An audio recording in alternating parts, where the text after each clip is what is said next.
Hello and welcome. This is Rooflemonger, my friends. Today has been a very big day for Mortal Kombat 1. We now know the name and many of the details surrounding Mortal Kombat 1's expansion, Chaos Reigns. Just like Mortal Kombat 11, we had MK11 Aftermath. Mortal Kombat 1 will be Chaos Reigns. And we have, as you can see here, an all-new story mode, as well as new gameplay mechanics, animalities, and also a whole new roster of DLC characters, and I'm sure even more to come that we just don't know at the moment. So there's a lot of things I want to talk about. I want to talk about the story, I want to talk about the characters, I want to talk about animalities, I want to talk about everything really. So I guess let's start at the start here and let's just talk about what we know. So Mortal Kombat 1 Chaos Reigns will go live this year, September the 24th. Coincidentally, that's also my birthday, so I got a working birthday ahead of me. The Chaos Reigns expansion will give you access to the new story itself and the various DLC characters. And it makes it look like by the language they're using that Cyrax, Sector, and Noob Saibot will all be available day one. And if so, that's kind of crazy. Also, pre-order now and you'll get some skins. Hey, we all love skins here, right? As for any animality stuff, it looks like everyone gets it even if you don't get the Chaos Reigns pack. Also, back on the skin note, the Mortal Kombat 95 movie Scorpion skin is free for everyone right now. You can just go and download it at this moment. Okay, fair enough. Lots of goodies there, but obviously there's a lot more. And I guess now let's talk the roster. Now, what we're seeing for the roster, just before we get into it, is playable characters. They have not announced any cameos just yet. Not to say that there won't be any cameos, just that they're not tied to the combat pack. If there was no cameos at all, I think that'd be kind of weird, actually. So, to be announced, I'm sure. So, for our second combat pack, we're getting 3 guests, 3 Mortal Kombat characters, just like last time. And for guests, we're getting Ghostface from Scream. We're getting the T-1000 of Terminator 2 fame, you know, the most famous action movie of all time. And also on the Terminator note, sort of, but not quite, we're getting Conan the Barbarian.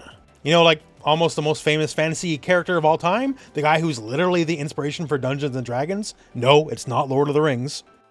And we have Noob Saibot. We have Sector and Cyrax, who are ladies this time around. Thanks, Liu Kang. And I think this is a pretty strong pack all around. If you go on Twitter, you'd think this is the worst pack of all time. But frankly, I find most of these people complaining kind of downright idiots. Like, yeah, I know Sonya is still a cameo. You don't like it. But guess what? T-1000 is going to outsell Sonya 10-1. Like, get real about it. There's a reason why guest characters keep happening, and I can't believe I have to say this every time because people still don't understand. It's because they make way more money and sell way more units than normal characters.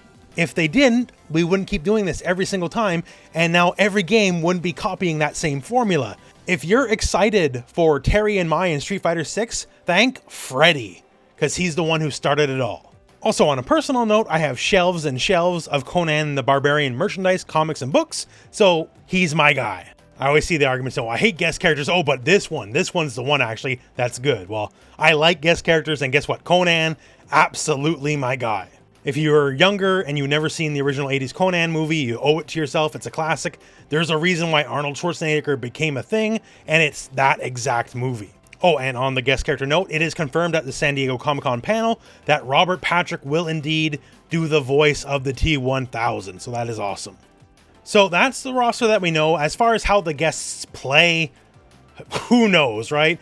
Ghostface, I'm assuming, would be like kind of more short-range, stabby 50-50 mix, because I don't exactly see him being like a premier zoner character, right?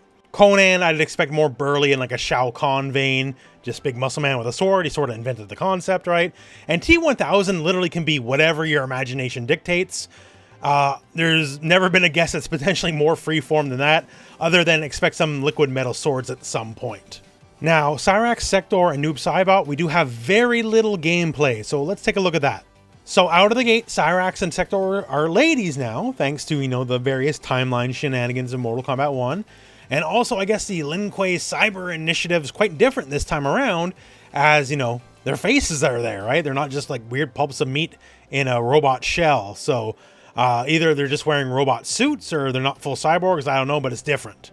Also, that's totally Johnny Cage from a World War II timeline. So now Sector, what little gameplay we have. Also, looks like a new Wuxi Temple stage here. So obviously, lots of rockets, lots of, jet power. This is what Sector is known for, right? High octane, that makes sense. We have like double jumps mid-combo. It's an enhanced move for sure. Takeda is bringing that to the game now too, so why not? And after we have our big knockdown, big Sector power palm as expected, we got a big mechanical arm, although it's not crushing them, and then the classic flamethrowers. For Cyrax, lots of returning stuff here, although in slightly new guises, but still all classic Cyrax. So out of the gate here, instead of the normal web, we have this thing, a sticky bomb. Seems to basically do the same basic function of, it's a capture state, you're stuck, they're going to get a free combo. Also, it's a bomb, so on brand for Cyrax. And then we have the teleport returns.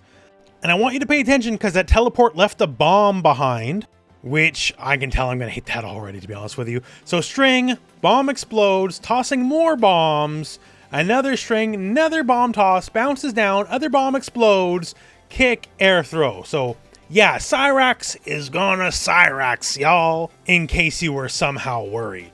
And Noob, definitely classic Noob in a lot of aspects, at least as far as like the aesthetic and all that goes. And yes, it is Bi-Han, by the way.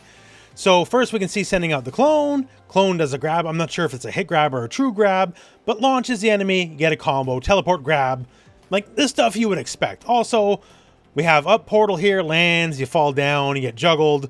Like a lot of the classics in a lot of ways. Sort of by the books, I guess. So the character stuff is very cool. And also we have the animalities. Animalities have not been around in a very long time. I'm showing the clips of what I think I can get away with on YouTube. Hopefully I don't get demonetized. But yeah, so animalities have not really been a thing since Ultimate Mortal Kombat 3. Like, are they kind of silly? Are they kind of stupid? Yeah, but that's more like that's part of the fun. Also, who's going to be what, right? Like the Scorpion? Oh, that's Scorpion. No, the Scorpion in Mortal Kombat 3 was Shiva, not Scorpion. Scorpion turned into a penguin. Garrus is definitely the hippo because we can tell from like the eye and like the Garrus lines, for lack of a more eloquent term. And whoever the gorilla might be is of extreme interest to me. Guess we'll have to wait and see on that one.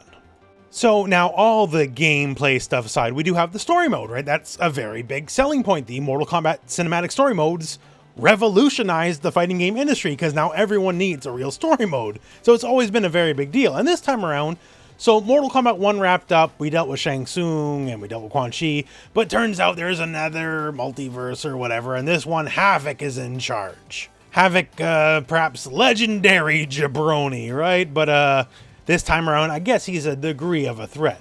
Also hiring the services of Cyrax and Sector as they're attacking the Wuxi Temple.